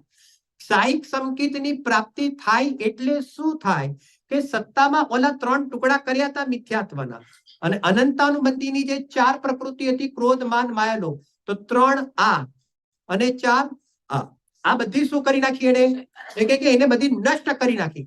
હવે એની અંદર એની સત્તામાં આ 7 કર્મની પ્રકૃતિ નથી. તો અહીંયા આગળ એનું જે નિર્મલ એનું સમ્યક દર્શન છે તે કેવું છે? એનું નિર્મલ સમ્યક દર્શન થાય છે. મારી પાસે અત્યારે સમયનો અભાવ છે. આજે તમે દાદા 174 નંબરનું કાવ્ય બતાવ્યું, આપણે સ્તવન ગવડાવ્યું હતું. 174 નંબરના સ્તવનમાં 5 ભાવની વાત છે. પછી હું તમને બતાવીશ સાંજે. અત્યારે હું બ્રેક નથી કરતો, હું અહીંયા આગળ તમને ધ્યાન અપાવું છું. એ સ્તવન 174 નંબરના પેજ હું તમે જે સ્તવન આજે જેને કહેવાય કે અહીંયા ગાયું હતું તેની અંદર 5 ભાવ લખેલા છે. આપણે કેવી રીતે કાઢવા, આપણી નજર આ સાંભળીશું ને પછી ઓલી તરત જ ઓલી નજર નીકળશે, તેની પણ હું તમને ચર્ચા કરીશ. બરોબર. સાહિક સંકિત થઈ ગયું એટલે શું થઈ ગયું? વેકેશન પડી ગયું, જોરદાર એકદમ સંસારનું વેકેશન પડી ગયું. ભાઈ મજા કરી લેવાની હવે. કેમ? કારણ કે હવે ફરીથી હવે વધારામાં વધારે કેટલા ભાવ છે? વધારામાં વધારે 3 અથવા 4. વધારામાં વધારે કેટલા ભાવ છે સાહિક સંકેતીના? વધારામાં વધારે 3 અથવા વધારામાં વધારે 4. બરાબર કે નહીં? તો એટલા જ ભાવ હોય, એનાથી વધારે ભાવ સાહિક સંકેતીના હોતા નથી. બરાબર. નિર્મલ થઈ ગયું, અત્યંત નિર્મલ ભાવે શ્રદ્ધા ગુણનું જેને કહેવાય કે પરિણમન જોવામાં આવે છે. પણ સિસ્ટમ છે કે ટુકડા કરીને ચૂરો કરીને તે જેને કહેવાય કે નષ્ટ થાય. જા તો હું ઘણી વાર દાખલો આપું છું કે દાખલા તરીકે જો સાહિક સંકેત પણ સાથે સાથે સમજી લઈએ. જો મજાની વાત ખબર છે, આપણે પથરી થાય, કિડનીમાં પથરી થાય તો સમજો કે મોટી પથરી થાય ને તો હવે એવી સિસ્ટમ નીકળી છે કે મોટી પથરી થાય તો શું થશે? શું કરશે? મોટી પથરી ડાયરેક્ટ નહીં નીકળે. તો મોટી પથરીને કાઢવા માટે આપણે શું, એ લોકો ડોક્ટરો શું કરે છે? મોટી પથરીને તોડવા માટે, બરાબર કે નહીં? સૌથી પહેલા એનો ટુકડો કર્યો તો પહેલા એના જેમ કે ટુકડા કરશે અને પછી એને કાઢવા માટે ફરીથી પાછા શું કરશે? અરે કરશે તો કેવી રીતે કરશે? લેઝર. બરાબર ને? તો કે લેઝર એક સરખું છોડશે ને, સાંભળજો અહીંયા આગળ બરાબર એક સરખું છોડે છે. એક સરખું છોડતા શું કરે છે? અહીંયા આગળ ચૂરો થતો જાય છે, એકદમ બારીક ભૂકો થશે, ઓર બારીક ભૂકો થશે અને બારીક ભૂકો કરતો શું થઈ જશે?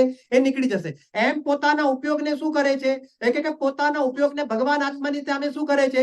કે પોતાના ઉપયોગને ભગવાનની આત્માની સામે એવી એકાગ્રતાથી જેને કહેવાય તેને દેહ બનાવીને અને ત્યાં એવો સ્થિર થાય છે કે આ મિથ્યાત્વ કર્મની પ્રકૃતિ ચૂરો થઈને કરતા એક જગ્યાએ નીકળી જશે. ખ્યાલ છે કે સાહેબ ઓલા પથરીને નાશ કરવાનો ઉપાય છે, તેમ આ જેને કહેવાય કે મિથ્યાત્વ રૂપી પથરીનો જેને કહેવાય કે નાશ કરવાનો ઉપાય છે. હવે એની અંદર પાછું બીજું સરસ, હવે સાંભળો બીજું ગજબની વાત છે આની અંદર. એક બીજી પાછી વાત, આ પાછું શૈલેષભાઈએ કીધું હતું એમ કોબી છે. આ કોબી છે. કોબી ખબર પડે છે, પાંદડું ખોલો એટલામાંથી નીકળતું જાય. નીકળવા દો, આપણે શું છે? બરોબર. બહુ સરસ સમજવા જેવી વાત છે, એકદમ ફર્સ્ટ ક્લાસ. અહીંયા આગળ જુઓ, ઓલો હંમેશા પથરી થઈ હોય ને તો પથરીની અંદર સમજો કે જયારે મોટો ટુકડો અડે ને તો એનું પેન કેવું હોય? સમજી શકો છો? ભાવભાષણ થઈ શક્યું? બરોબર કે નહીં? હા. એના પછી એનાથી નાનો ટુકડો હોય તો એનું પણ પેન થાય. તો મોટા ટુકડાની અપેક્ષાએ નાનો ટુકડો હોય તેનું પેન કેવું હોય? સમજી શકો છો? અને એ કે એવો બારીક છે, ટુકડો તો એનો જ છે. એક ટુકડો તો કોનો છે? આવી બારીક ભૂકી પણ કોની છે? એટલે કે મૂળ ટુકડાની જ એ બારીક ભૂકી છે અને એ ભૂકી એવી છે કે નીકળી જાય છે. આમ થોડી આગી પાછી થાય છતાં પણ આપણે સ્લાઇડ એવા આગા પાછા થઈએ છીએ પણ આમ વાંધો આવતો નથી. એવી જ રીતે સંયોગ સમ્યક્તમાં આ બારીક ભૂકી છે. એ ભૂકી તો આની જ છે. ભૂકી કોની છે? આની છે. એટલે અહીંયા આગળ શું છે કે એવી જેને કહેવાય કે સ્લાઇડ એવો આગો પાછો થાય પણ કઈ એને એવી તકલીફ નથી પડતી કે તે સરખી રીતે બેસી ના શકે. બરાબર ને? આ ભાઈની શું પોઝિશન છે? આના કરતા થોડોક મોટો ટુકડો સમ્યક મિથ્યાત્વનો. હવે એ કસે આવે ને આના જેવું પેન નથી. છતાં પણ જેને કહેવાય કે પેન છે પણ આના જેવું નથી. અને આ ભાઈની તો વાત જ કહેવા જેવી નથી.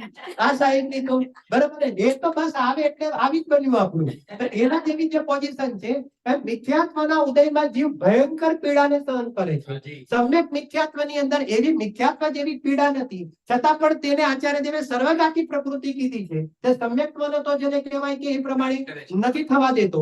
અને સમ્યક્ત્વ મોનીની બારીક ભૂકી એવી છે કે તેનું સમ્યક્ત્વ તો બન્યું રહે છે, છતાં પણ ભૂકી તો ચલો રેવા દઈએ છે. બોલો રેવા દેવી છે, કોને રેવા દેવી છે? બોલો કોને રેવા દેવી છે? નાની ભૂકી કોને રેવા દેવી છે? એ કે કોઈને રેવા દેવી નથી. કેમ? કે ભાઈ નીકળી જાય, ભલે ભલે નાની હોય પણ એ નીકળી જાય. એમ અહીંયા આગળ કે છે કે આ મન પણ કોને રાખવો છે? એટલે કે કોઈને સંયોગ સમ્યક દ્રષ્ટિને આ મન પણ રાખવો નથી. એને કયું સમ્યક્ત્વની પ્રાપ્તિ કરવી છે? એને આનો પણ નષ્ટ કરીને એક સાઈ સંકિતની પ્રાપ્તિ કરવી છે. ખ્યાલ છે? એ વ્યવસ્થા છે. આ પથરી યાદ રહી જશે. હા બરોબર છે. આ પથરીનો દુખાવો અહીંયા થયો છે ને, આ એના અનુભવ બોલી રહ્યા છે. ટુકડા થઈ ગયા છે તમારે. હા હા બધા આ બોડીના બધા જ એવા થઈ છે ને. હા, જ્ઞાન દર્શન ચારિત્ર જેમ ત્રણ નળીઓ ને અહીંયા ચોકઅપે થઈ ગઈ છે ને, ખોલીએ છે ને, બધું ક્ષય સામે થયું છે ને, બધું થઈ ગયું છે અહીંયા આગળ. ખ્યાલ છે કે નહીં? જો અહીંયા આગળ આવી જાઓ પાછા ટેબલ ઉપર. અહીંયા આગળ આવો. વિષય આપણો છૂટવો ન જોઈએ, તમારો ઉપયોગ પણ છૂટવો ન જોઈએ. બરોબર? અહીંયા આગળ જોવો. હવે 8 થી 14 આપણે વાત થઈ હતી કે એક સંયોગસમ સમ્યક દ્રષ્ટિ જ્યારે ઉપસમ શ્રેણી માંડે ત્યારે તે શ્રદ્ધામાં દ્વિતીયોપસમ સમ્યક્ત્વ કરે છે. એટલે લખ્યું ગુણસ્થાન 8 થી 11. એને સાઈડ ઉપર મૂકી દો. 8 થી 14 કોના માટે છે? જે એક સાઈક સંકિત છે. દાખલા તરીકે 6ઠા 7મા ગુણસ્થાન વર્તી મુનિરાજ જે એક સાઈક સંકિત છે. હવે તે શું કરશે કે સપક શ્રેણી માંડશે. સપક શ્રેણી માંડવું એટલે શું? કે કર્મનો ક્ષય કરતા કરતા ઉપર ચડવું. ઉપસમ શ્રેણી માંડવું એટલે શું? કર્મને દબાવતા દબાવતા ઉપર ચડવું. અને ક્ષય કરવું એટલે નષ્ટ કરવું, સત્તામાંથી નષ્ટ કરતા કરતા ઉપર ચડવું. બંનેમાં અનંત પુરુષાર્થ છે. એમ હોવા છતાં પણ ઔપસમિક આ જે ઉપસમ શ્રેણી ચડે છે એની અપેક્ષાએ સપક શ્રેણીમાં અનંત ગણો જેને કહેવાય કે પુરુષાર્થ ત્યાં આગળ જોવામાં આવે છે. બરાબર ને? મારો પ્રશ્ન છે અનંત પુરુષાર્થ શું હશે ત્યાં આગળ? કે પ્રગાઢતાનો પુરુષાર્થ હોય છે. બરાબર ને? આત્માને તો બંને પકડ્યો છે, પણ બંનેની અંદર જે પ્રગાઢતા જે જોવામાં આવે છે તો કે છે કે એવી એકાગ્રતાની અંદર જે પ્રગાઢતા હોય છે તે પ્રગાઢતાનો જેને કહેવાય કે તેવો પુરુષાર્થ હોય છે. તો 8 થી 14 તથા શું લખ્યું છે? સિદ્ધ દશા. તો સિદ્ધ દશાની અંદર પણ તે સાઈક સંકિત કર્યું હોય તો જેને કહેવાય કે આગળ પણ છેક સુધી તેને જેને કહેવાય સાદી અનંત કાળ સુધી સાઈક સંકિતની પ્રાપ્તિ એને થયેલી છે તો જોવા મળે છે. બરાબર? આ શ્રદ્ધા અપેક્ષાએ વાત થઈ. હવે અહીંયા આગળ આવી જાવ ચારિત્ર અપેક્ષાએ. શ્રદ્ધાની અંદર ઔપસમિક સંયોગસમિક અને સાઈક આ ત્રણેય ભાવ કયા ગુણસ્થાનમાં જોવા મળે છે? કયાથી કયામાં? 4 થી 7. બરાબર કે નહીં કહેવાનું? 4 થી 7 ગુણસ્થાનમાં જોવા મળે છે. આ તમે મગજની અંદર રાખીને આગળ વધશો. બરાબર? હવે જો હવે ચારિત્રની વાત છે. હવે શ્રદ્ધાની વાત નથી, ચારિત્રની વાત છે. હવે જુઓ 1 થી 4 ગુણસ્થાન ચારિત્રની અંદર કયો ભાવ હોય? ભાવની વાત છે. 1 થી 4 ગુણસ્થાનમાં ચારિત્ર સંબંધી કયો ભાવ છે? ઔદૈક ભાવ છે. ચોથા ગુણસ્થાને ચારિત્ર સંબંધી કયો ભાવ છે? જો પ્રશ્ન સમજો ટેકનિકલી પ્રશ્ન સમજો કે કોઈ જીવને સાંભળો, કોઈ જીવને ચોથા ગુણસ્થાને ક્ષાયિક ભાવ પ્રગટ થયો છે શ્રદ્ધામાં. કોઈ સાઈક સંકિત છે, સાઈક સમ્યક દ્રષ્ટિ છે. બરાબર કે નહીં?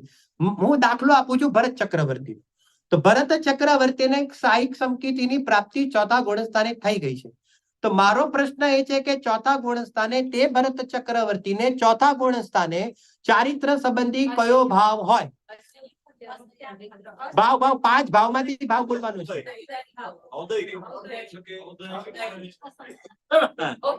ઔદૈક હોય. કેમ ઔદૈક હોય? બરાબર છે, ઔદૈક હોય કારણ કે એ ઔદૈક ભાવના 21 ભેદમાંથી કયા ભેદમાં આવશે? અસંયમના ભેદમાં આવશે. બધાને પકડાય છે શું કહેવા માંગુ છું? અસંયમનો ભેદ. ઔદૈક ભાવના 21 ભેદ આપણે જોઈને આવ્યા હતા. એમાં એક અસંયમની વાત આવી હતી. અસંયમમાં આપણે શું સમજ્યા હતા? અસંયમ એટલે શું?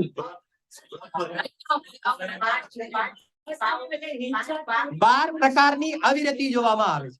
અસંયમ એટલે શું? 12 પ્રકારની અવિરતિ જોવામાં આવે છે. 12 પ્રકારની અવિરતિ એટલે શું? તે વિરક્ત નથી થયો. તો શેમાં વિરક્ત નથી થયો? એ આમ જવાબ બધા બરાબર છે, પણ થોડું આમાં બાર ગણવા પડશે ને પાછા. હા, જો 5 ઇન્દ્રિય અને 6ઠું મન, તેના વિષયોમાં પ્રવૃત્તિ, અને 5 સ્થાવર અને 1 ત્રસ, બરાબર ને, તેની હિંસાથી પણ હજી વિરક્ત નથી થયો, બરાબર. તો તેની હિંસામાં પણ તેની પ્રવૃત્તિ, અને 5 ઇન્દ્રિય અને મન, તો કે છે 6 + 6, આ 12 પ્રકારની શું છે? અવિરતિ. એટલે હજી એને ત્યાગના પરિણામ થયા નથી, એટલા માટે તેને શું કહેવામાં આવે છે? અસંયમી કહેવામાં આવે છે. તેમાં કોનો ઉદય છે? ચોથા ગુણસ્થાને કોનો ઉદય છે? ઉદય કોનો છે? કોનો ઉદય છે? અપ્રત્યાખ્યાનાવરણ. કોનો ઉદય છે? અપ્રત્યાખ. પહેલા ગુણસ્થાનમાં, બીજા ગુણસ્થાનમાં કોનો ઉદય છે?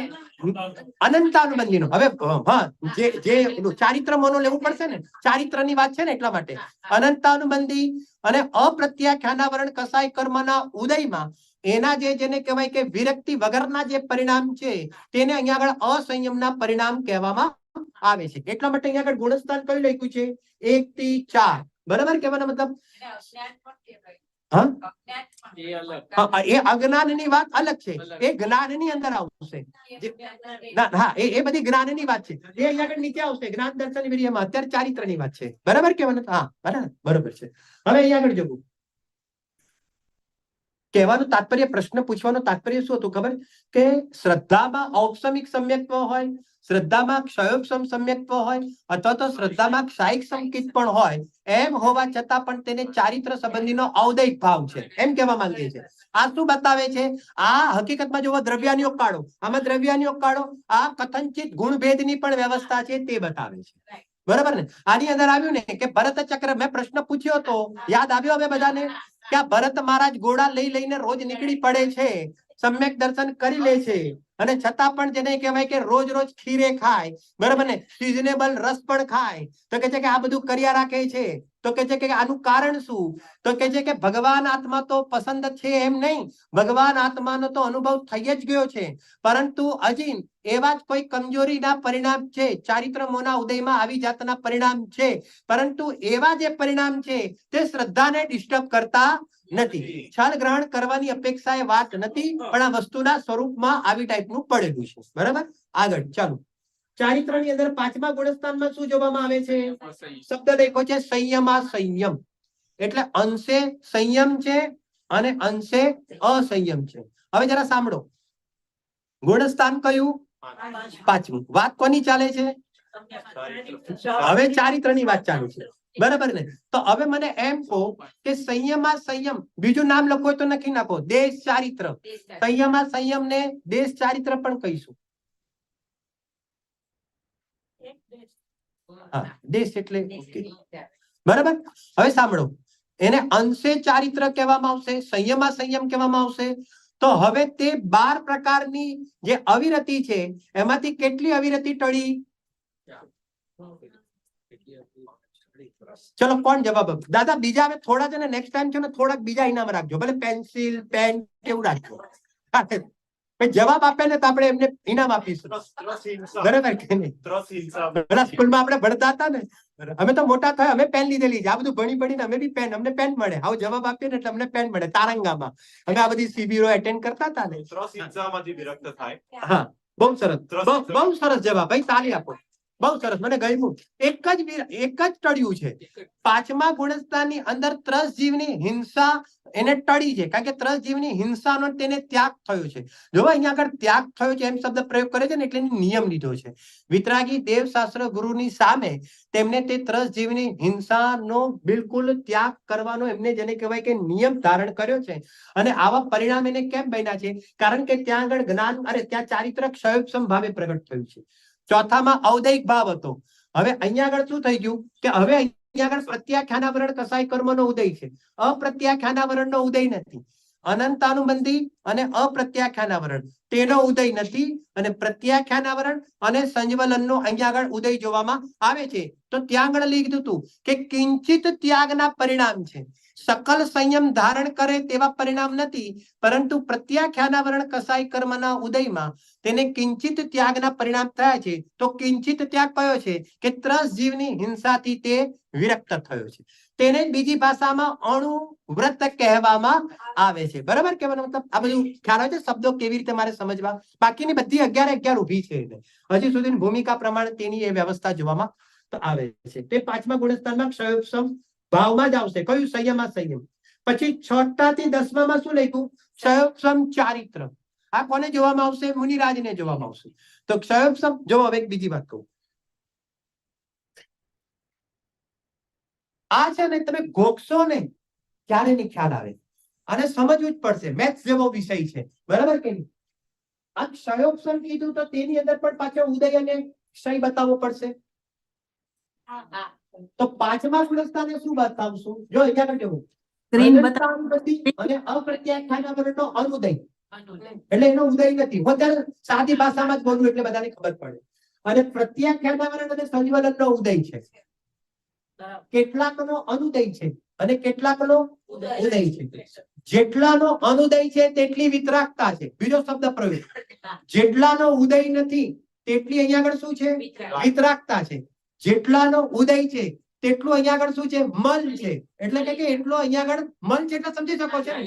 બરાબર કે નહીં? જેને કહેવાય કે એટલો દોષ છે સાદી ભાષાની અંદર. બરાબર? આવા મિશ્ર ભાવ, આવા મિશ્ર પરિણામ, એટલા માટે ક્ષયોપશમ ભાવમાં લીધું. ક્લિયર? અંશે જો સાંભળો.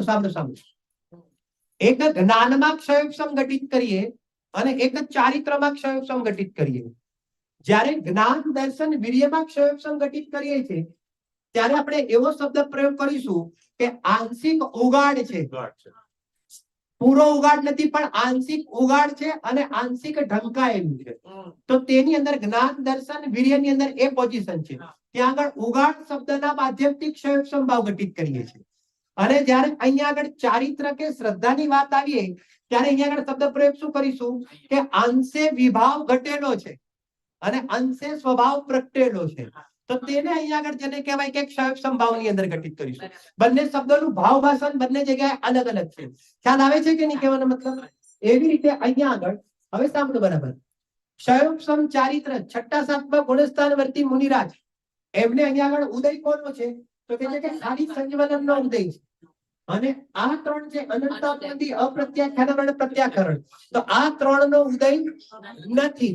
ઉદય કેટલો છે? ખાલી સંજ્વલનનો ઉદય છે. એટલા માટે તેને અહીંયા આગળ શું થયું?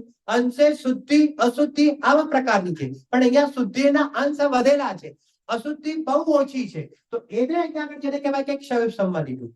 ખ્યાલ આવે છે કે નથી? ક્ષયોપશમ ભાવના કેટલા ભેદ છે? 18 ભેદ છે. 18 ભેદની અંદર એક ભેદ છે ક્ષયોપશમ સમ્યક્ત્વ, એક ભેદ છે ક્ષયોપશમ ચારિત્ર અને એક ભેદ છે સંયમા સંયમ. આ 3ની અત્યારે વાત કરી રહ્યા છે આપણે. બરાબર કે મતલબ? અને અહીંયા આગળ બીજા 5 ભેદ કયા છે? ક્ષયોપશમ દાન, લાભ, ભોગ, ઉપભોગ અને વીર્ય, જેને કે જે આની અંદર આવશે. શેમાં આવશે? વીર્યમાં આવશે.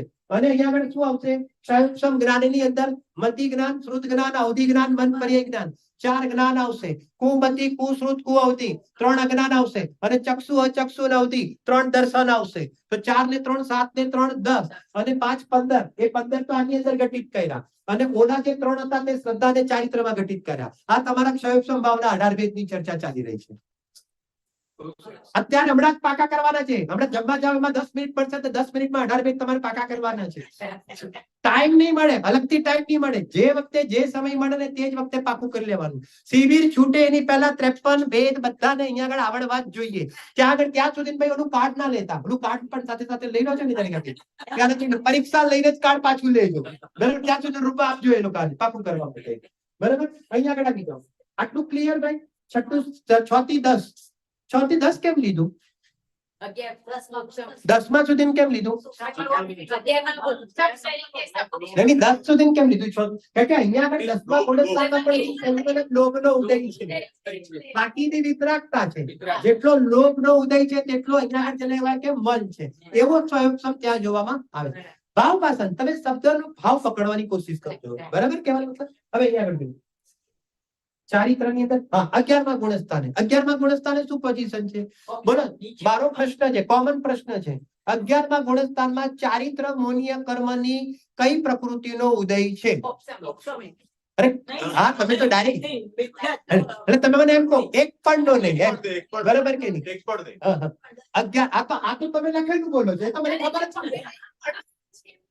ના ના ના ના, અત્યારે વાત એ ચાલે છે 11માં કે 11મા ગુણસ્થાને ચારિત્ર મોનીય કર્મની પ્રકૃતિનો એકે ઉદય છે કે નહીં? તો કે છે કે ચારિત્ર મોનીય કર્મની પ્રકૃતિનો ત્યાં આગળ બિલકુલ ઉદય નથી. તો ત્યાં આગળ હવે મારો બીજો પ્રશ્ન છે, 11મા ગુણસ્થાન વર્તી જીવને 11મા ગુણસ્થાન વર્તી જીવને ત્યાં આગળ ચારિત્ર મોની પ્રકૃતિ સત્તામાં પડેલી છે કે નહીં? રીતર તો માર્ગ- સત્તામાં પડેલી છે કે નહીં? તો સત્તામાં પડેલી છે, બરાબર ને? સત્તામાં, ચાલો એક બીજો પ્રશ્ન પૂછી લો, તમે છૂટ આપો તો પૂછું. 11મા ગુણસ્થાને ચારિત્ર મોની કર્મની પ્રકૃતિ સત્તાની અંદર કેટલી પડી હોઈ શકે છે? બધી જ. બધી. બધી જ. અનંતના હમણાં હજી ને કઈ કે ઔપચારિક ની વાત છે ને, એને સહી કરવાનું ક્યાં ચાલુ કર્યું છે? હોઈ શકે. બરાબર કે નહીં? હા, એના માટે એક સપનાસાર શીખવું પડે. સપનાસાર ની અંદર તેનો ક્રમ બતાવે છે. ચલો પાછા આ બાજુ આવી જાઓ. અહીંયા આગળ પૂર્ણ નિર્મલ છે. 11મા આ વખતે નથી લેવાનું, બિલકુલ ટેન્શન ના લેતા કોઈ, બરાબર? આ વખતે નથી ચલાવવાનું. 11મા ગુણસ્થાને અહીંયા આગળ ઔપચારિક ભાવ એટલે કે ચારિત્રની પૂર્ણ નિર્મલતા. સાદા સર ઔપચારિક શબ્દ આવે ને, ઔપચારિક ભાવ એટલે નિર્મલતા જ્ઞાનમાં આવી જોઈએ. સાહિક ભાવ આવે એટલે નિર્મલતા ખ્યાલમાં આવવું જોઈએ.